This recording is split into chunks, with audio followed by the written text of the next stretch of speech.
So what we did yesterday is, we did Kapalbhati and we did Anulom Vilom. As discussed, Kapalbhati is a vacuum cleaner technique that helps in removing congestion from your lung to increase your oxygen saturation. And the second one was the alternate nostril breathing. So going on to that, I will show you how that is done. We are revising that. I hope you guys can see me clearly from here. So when you're doing Kapalbhati, or the cleansing technique, you're in an upright sitting position. Preferably, please sit on the floor comfortably with your feet crossed. This is just for the purpose of better view. I'm sitting here. Ideally, sitting on the floor, cross-legged, hands on your knees is better.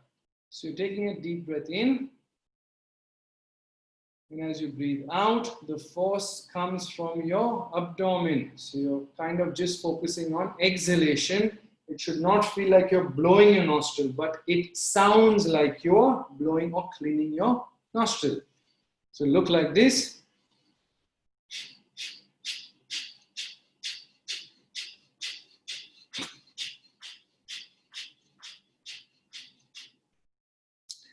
Inhalation is passive. It happens automatically. The focus is actively exhaling, just pumping, pumping, pumping. That is your Kapalbhati, or the vacuum cleaner kind of exercise, if I like to use that, if I can use that word.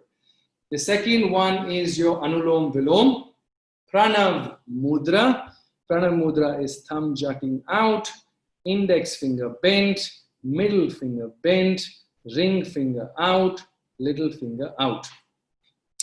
I'm going to get up and close. I believe this was not very visible yesterday. So, always starting with the left nostril, that is the moon or the cooling energy. Sun is the heating energy.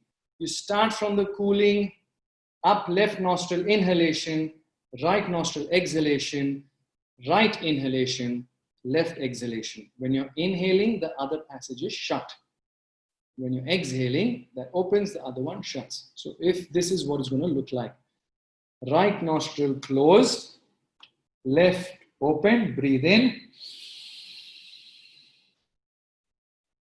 Left closed, right open, exhaling right. Right open, inhaling. Right closed, left open, exhaling. That is your Anulom Vilom. You can do cycles of that. You can do them as discussed yesterday, either 4 seconds inhalation, 4 seconds exhalation, or you can do 4 seconds inhalation, 8 seconds exhalation. Kapalbhati, we are sticking to 2 rounds of 20 sweeps, getting to a maximum of 120 reps or sweeps. These all, there are 4 documents that are in your chat box. Please see them at a later stage. You have both your PowerPoints, and I've also given you the YouTube link to the Yoga Nidra, the audio link that you would need to hear when you're practicing Yoga Nidra. Coming on to the practicals for today, Shitali Shitkari and the Shitali Shitkari and your Brahmari. Yeah, so now when you're practicing, yeah, here we are. So when you're practicing Shitali, don't mind, I'm going to get really up and close to you guys so you can see a little better. Your tongue is going to go in the manner like, you roll it like a roll. You know, how else do you say, like a scone, like a chocolate, you know, a roll, a cone. You breathe in from the tongue and you breathe out from the nose. So it will look like,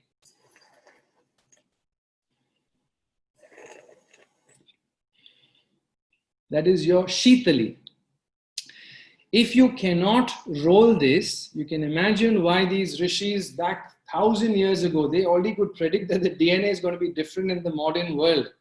So they knew some of them aren't going to be able to do this. So they came up with the second technique, which is your Shitkari. In Shitkari, you're rolling your tongue to touch the soft palate.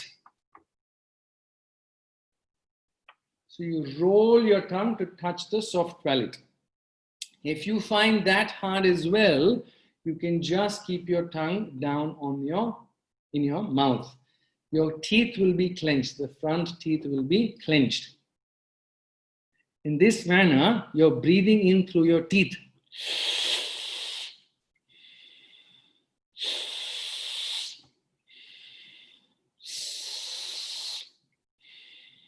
Sometimes I think when you have something really spicy, I think it's a very reflex that we do in water. I don't know if that happens to you guys, but I think sometimes you do that. And it's really spicy, you do that. And just kind of cools the heat. And it tries to settle down. Shithali, tongue roll. Shitkari is teeth clenched, either tongue touching the soft palate or tongue down on the floor of your mouth. And then you have humming bee. Humming bee is the one where you are focusing on the M. So you breathe in from your nostril. It will look like this or sound like this. So deep breath in.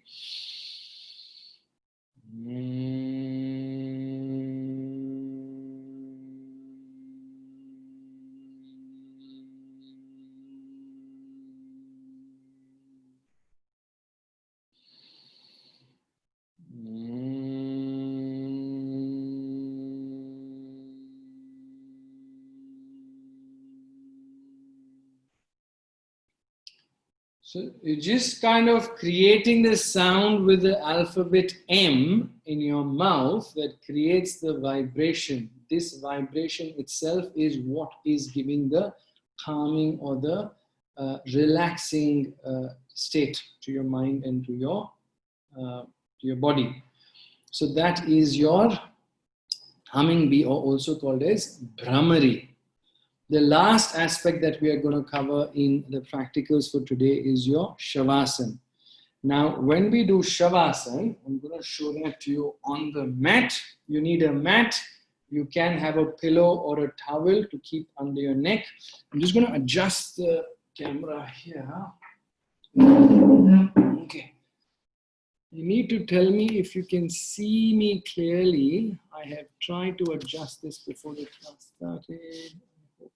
Just going based on what I see there. Can you guys see me? Can I get some thumbs ups, please? Perfect. Okay, I got one. I guess if you can see it, all of you can see it. Sweet. Okay.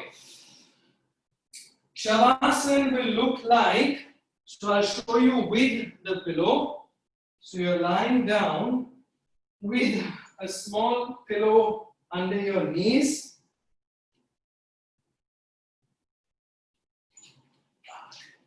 I can't see. Oh, you can see. Renu Kapoor. Thank you. Renu. My vision is weak from here. I can't see very clearly. Okay.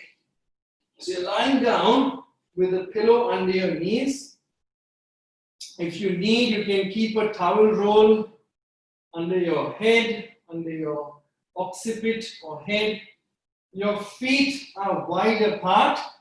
Your heels are facing each other, not opposite. Heels are facing each other. Toes are turned outwards, feet turned outwards. Your wrist is on the floor, palms facing up towards the ceiling, and you're lying in this position. You can alternatively also do it without the pillow and the head supported, just in a corpse pose or a floating position. Just really relaxed, just staying in an extremely relaxed position. Yeah, so that is how you will be doing your Shavasana. That is the last part of the practicals for today. We've got some time today to go through some questions or get some, if anyone has any clarifications you'd like to clarify, we can go for that right now. I have a small announcement to be made for all of you guys for next week. After the question answers, I will share that with you. With questions, please. Okay, I'm just going to open the chat box now. Thank you so much, Madhav. Yes. Mrunal, this was really, beneficial this Sheetali, we don't need to now use the AC or anything. Just do Sheetali and the AC gets into the body. So it was really amazing session with you, very beneficial, and the hearing part which you mentioned, and Yes. the different states of awareness, and so much you could put it across in such a short time. Really grateful to you. And I'm quite sure all our participants are really happy with the session. But there are a couple of questions, Mrunal. If it's okay with you, Sure. So I'll start from the beginning, because in the beginning only there were some. Yes, So please. one of them, Anjana has asked that, can we do humming if we have tinnitus? Ooh. I must again say this before I take question answers today. I am really impressed with the questions. This happened yesterday. I'm sorry if I'm underestimating the crowd. I thought okay, questions. They're amazing questions. As a physio, sometimes even I get stuck. Tinnitus. You really got me in a spot here. See, since if I have not assessed the person, sorry, her name was Anjana. If it depends on how long you've been having this condition for, are you on any medications for this or not? It's a very subjective thing. I would say start practicing, see how you feel, because the beauty of yoga is that there is no such contraindication as such. Everything is so beautifully done within the body's comfort that, unless you have a surgery or something, you don't want to go into some Surya Namaskar, right? So I would say start it, see how you feel, and you can always discuss it with your doctor or with your health professional, whoever is around there. But from my end, to answer you, there is no such contraindication. It will not make anything worse. So you should be fine to give it a shot, see how you feel. If you feel that you're not feeling better or it makes it worse, which I really doubt, you can then stop it. Obviously, it's within your control, so you stop it and you can discuss it with your doctor or whoever's the healthcare professional with you. I hope that answers your question. Thank you, Madhav. I'm quite sure it does. If there isn't, then I'll pass on your number to her if she would like to speak to you. Sure. So the other thing which Dhruv is asking is that when we use internet every day through the mobile, or does it create problem in the body? Yes, Dhruv, the answer is yes.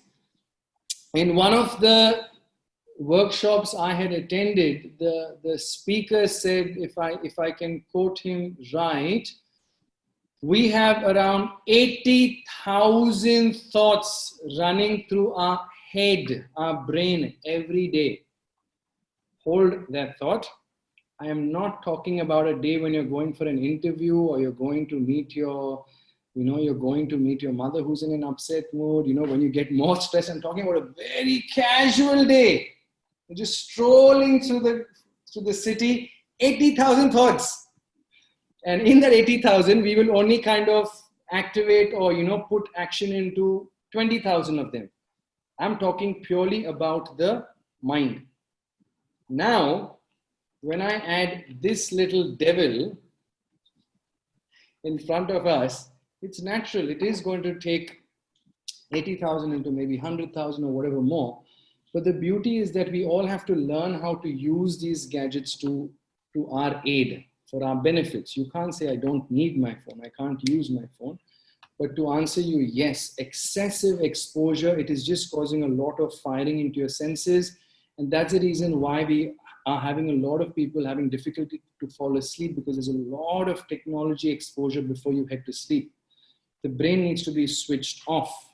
And that's why at least an hour before you get to sleep, we're trying to put the body in a relaxed mode. So relaxed mode is by switching TVs off, your phones off. You can maybe even engage in a conversation or read a book. It's less stimulating to the body. I hope that answers, your doubt or your question. Mrunal, when I roll down, so he's asking that what if there is an emergency and we cannot switch it off? but during Well, now that's practical, right? Then you have to keep it on. That's a very common sense thing. Obviously, if you've got a child, a parent, or someone you're caring for, you have to go through. Actually, that is the best time when you can. So when you're so busy, or when you're in such a situation where you have to be on your feet 24/7, and you can't get good sleep, you're not getting your 8 hours sleep, that is when you practice your Shavasana. Shavasana, when you practice the rest and relaxation you get, as we call it as a power nap, you can get double to triple the folds of gains from a 6 to 8 hour sleep. How many of us have slept for 6 to 8 hours and got up in the morning feeling sluggish? Because we've not actually switched off. The brain is running. The back apps on your phone are still running on. But when you switch it all off in a conscious way, in an active way, you're trying to switch it off, the body will rest better. Resting in that manner is like switching the engine off. But when your car is at a signal, the engine is still on. The car is not resting. It is still running. That is what's happening to our body. We need to remove the key. Remove the key is like switching it off. So yes, you can practice Shavasana if you're having those busy days. And you have to keep your phone on. Please do. Your family, near and dear ones are of utmost importance. So please be the carer at this stage and help. But you need to also take care of yourself. So maybe then practice Shavasana. If you are constantly awake, the best way to switch it off is again breathing techniques or practice Shavasana. Thank you, Mrunal. But there is somebody who's asking, Panks, and I don't know what the full name is, but she's asking if we can do pranayam without doing physical warm-ups. Yes, there is no problem. As I have discussed or said yesterday, pranayam is for the emotional and mental well-being. The physical as well affects the mental and the emotional and mental state. But if you're not able to physically do any exercise, doing pranayam is 100% available. You can do it. Do not underestimate pranayam. Pranayam may count as a breathing exercise, but don't forget you're moving your chest. It is part of your body that's moving. There's still movement. It may not be a limb movement. It's not your arms and legs, but there is movement. Does it have to precede an asana? Does it have to come after? Just do it. Start with it and do it. So Ria has a similar question. She's asking that whether we should do pranayam first or get into yoga pose or Surya Namaskar. And then later on, she's also asking how many of those pranayams, breathings are to be done. Yes. So as I discussed yesterday, Kapalbhati, 2 rounds of 20 sweeps. I will be sending these PowerPoints to you. It should be there on your chat messages. When it comes, yes, sorry. In fact, Madhav, we are putting it on our Pavitra group. Yes. Yeah. So if they would put their numbers on this, we will add them to the group and they can access all the information which is required regarding this session. So I'll just repeat that if any one of you would like to get access to all this information that's there, that's a Yoga Nidra audio clip that's on YouTube, the PowerPoint presentation and the book that we have that I'll be sharing with you. If you want access to this, please drop your number down. Radharani Priyathaji will get your number. She'll add you onto the Pavitra group, and then they have a lot of resources that can be shared with you. So just drop your number. They will collect your information, and then they'll give you all the details. To answer that question again, so 2 cycles of 20 sweeps, Kapalbhati. Anulom Vilom, again, 15 to 20 cycles. Keep it like, a 10 to 15 cycle circle, but in that, again, it is either 4 seconds inhalation, 4 seconds out, or 4 seconds inhalation, 8 seconds out. Those are 2 factors. In today's exercise, again, it can be practiced for maybe a minute or 2. Obviously, taking breath in and breath out, you can practice for 1 minute, 2 minutes. Obviously, that will vary everyone depending on how fast you're breathing and not. Get to that, and then we can go into... There's another thing that I'd like to share, the place where I have done the course. It is called the Govardhan Eco Village. This is just 2.5 hours out of Bombay. They have a pranayam 30 or a 25-day workshop going on right now. My teacher, Aarti, is conducting this. It's a free Facebook live session. It's an amazing experience. Please just, again, I think Radharani and Priyatji will share the Facebook link of their website, of their Facebook account. Please join that. It is going on. It started off as of day before, but you can just join in tomorrow morning. She does it in the morning. She's one of the best teachers in pranayam specifically. Please just sit there with her. I think it's just an hour session that she's doing. So join that Facebook group, and you have a teacher doing it with you. So and I think you can ask questions as well. So then she'll help you out with as to how to do each one, how many times, but just do the session with her, just sitting at home, and please make avail of that. Thank you. So thank you, Mrunal. Also, you didn't mention, Ria's first question was, what should pranayam first? Yes, pranayam first or after. Pranayam generally. Sorry. All these are done. Yeah, I'm losing network a little bit here. Sorry for that. Pranayam is generally, you can do it at the end when you finish. So you can start off with your Surya Namaskar, and if you're already practicing yoga, then you can do your asanas, and then you sit down in one place, nice, composed, sit down, and then you can do your pranayam practice or your breathing technique practice. If that answers that question. And when is the best time to do that? When is the best time to do that? And for how long should the Shavasana be done? Correct. Shavasan can be done as long as you don't fall asleep. Do it for as many times as long as you want. Don't fall asleep. That's the most important point. Yoga Nidra, however, should be done in the earlier half of the day, not in the second half. The reason is athletes, players, musicians, people who are performing, they do this deep meditation of Yoga Nidra to increase the prana or your energy before they go into a performance. You will see that your energy goes up. You don't want your energy to go up before you go to sleep, right? Because you're trying to drop it down. So don't do it post-evening once you've had your dinner and the evening time, preferably not, because you're just going to be in a worked up state. Unless you're planning to stay up and do some work and you need that extra boost of energy, then you have all your other adjuncts, or you have your Yoga Nidra. Practice it, you'll just get this sudden kind of awakening, your body's fresh, you can pull another few hours. But on a normal day, you do it in the first half of the day, that is your morning or afternoon, just that if your energy is low and you want to pull a long day, this is what it's going to help for. Do we have? Yes. Okay, so a lot of appreciations have also come now. Everybody's appreciating the session very much. And Shruti especially is saying thank you, Mrunal, for this. As an allied health professional, do you often incorporate this in your management treatment plans for your patients? Yes, this is Mrunal?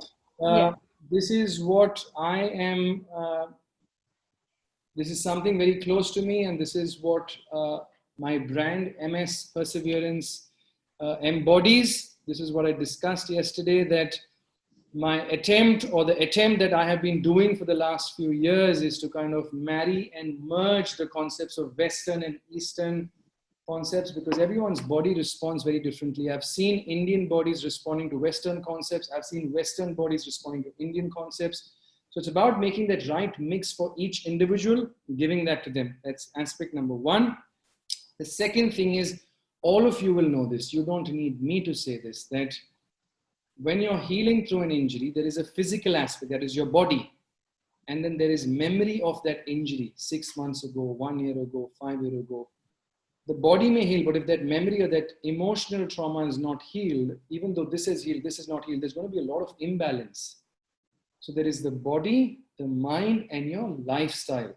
If the lifestyle is your practice, if that is not put into cycle, no matter if you kind of do a 1 month body workout or kind of get your thought process cleared, but if that is not put into practice, it won't work. So yes, my way of working as a physiotherapist is kind of bringing everything together as per what the person needs and making a diet plan, if I can use that word, as per your interest.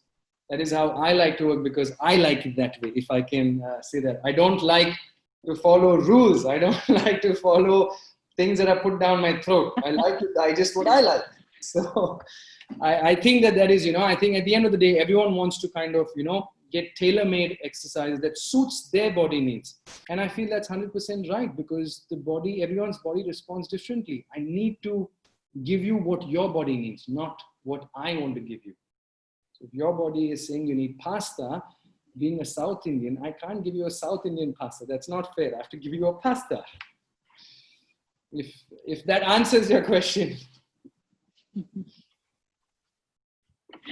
Thank you, Mrunal. There are a few more, two more questions, and rest everybody's thanking you. Sure, thank you, yes. So one, Harsha is saying that, what's the difference between Shavasana and Yoga Nidra? Okay, yes, beautiful question. Shavasan and Yoga Nidra. So Shavasan is the posture through which you can attain or achieve Yoga Nidra. Yoga Nidra is basically, in modern language, is deep meditation. Mindfulness, or when they talk about these things, it's more in a sitting manner, doing mindfulness practice. Yoga Nidra is in a lying down position. In that lying down position, you are going through the process. So actually, your question will be answered when you go through the YouTube link that I have sent you. There are 7, 8 stages that you go through where you're talking about your mind. Your mind is circulating different parts. You're then going into your breathing. Then she will talk to you. This is my teacher, Aarti, who's a beautiful voice. Please hear it. Trust me, even if you don't, just lie down, just hear it. She's got a very divine voice. She will talk you through all the 7 steps of achieving Yoga Nidra. At the mental level, the physical level is the body, relaxation, and your breathing. Going into your subconscious level, that is your past and present memories. And then again, step by step, she will bring you back into present. This is a detailed 7-8 procedure step that is part of Yoga Nidra. Shavasana is just the aspect of lying down and relaxing. There is no detailed 7-8 steps. But Shavasana is the posture you need to practice Yoga Nidra. Yeah, thank you. Mrunal, one last question. Yes, for sure. Are all these equally good for all Ayurvedic prakritis, Vata, Kapha, and Pitta? I will refrain from answering this question because I will be honest, I am not a specialist in Ayurveda as of now. I am still studying, learning it. I would request you to please discuss it with your Ayurvedic teachers or your doctors. But from my understanding, yoga and Ayurveda they work together. But what combination? I have only studied one aspect. So I have studied the modern science of physiotherapy, and now coming into yoga, I am not really very well versed with Ayurveda. So I'm sorry, I don't have an answer for that. You can, again, this question can be answered by the yoga teachers that Radharani Priyanshi will share with you. That's the Facebook group. There is Anmol and Aarti and Nimai Leela. These are very, very senior yoga teachers. It can be surely answered by them because they have these questions coming in daily about Ayurveda and yoga. So I would say get in touch with them. Ask them if you don't have a Ayurvedic, a practitioner or a doctor to help you. But ideally, you want the best gains from Ayurveda and the best gains from yoga and merge them as per your body needs. So the link will be sent. You can get in touch with them and they'll be able to answer your question. Yes. Also, Mrunal, some of the people, Anjana is asking a number. I'll share a number with her. Yeah, sure. Sorry, your voice is breaking up. I can't. Yes, I'll do that. Okay. Yeah. Sorry. Hmm. So we are really, really grateful to you, Mrunal. Thank you. This was a wonderful session for me. Also, it was an eye opener, and we are really grateful, all of us at Pavitra, that you came on this platform and shared your knowledge with us, and Thank so you. beautifully explained it to us. So Thank I you. think you had some. Yes, I had to share some good information with all of you. You all are going, there's another course that is beginning next week.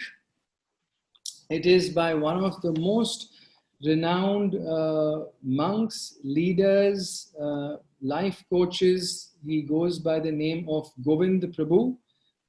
He is part of the community in Mumbai.